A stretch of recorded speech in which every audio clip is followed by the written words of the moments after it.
Hello mga ka-siblings, good morning. So for today's video, nakarating na kami dito sa Baguio.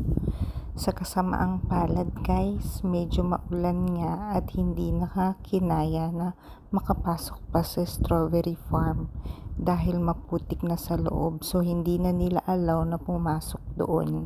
Kaya naman nag-picture-picture na lang kami dito guys sa labas.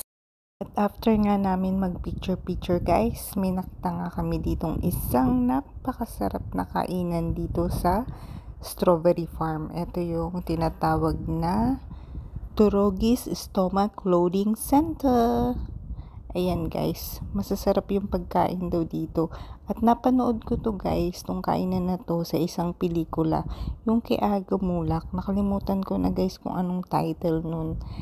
Pero dito ginanap yun. At alam nyo ba guys, dahil nandito tayo malapit sa Strawberry Farm, itong restaurant na to ay meron silang sinigang strawberry. At o-orderin namin yun para matikman namin kung talagang masarap kasi best seller nila yun guys.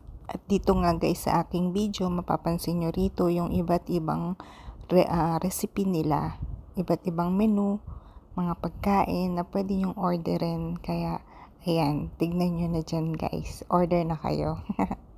Isa din pala sa mga in-order ko ang chicken rice kasi favorite ni Sarva ng chicken. At nung tinikman ko nga yung chicken, sobrang lutong at sobrang sarap guys. Yung side salad din nila kasama ng chicken rice, masarap din guys, pati yung chili paste na sauce. Sobrang sarap din niya. At dahil nga sa sobrang sarap, naparami na naman ako ng kain, kaya dadagdag na naman ng aking timbang. At kung mapapansin nyo, wala pang masyadong tao kasi sobrang aga pa niyan guys. Pero sa totoo lang, marami talagang kumakain dito, kaya naisipan namin sa susunod, babalik kami dito guys, pag pumunta kami uli ng Baguio. Thank you for watching!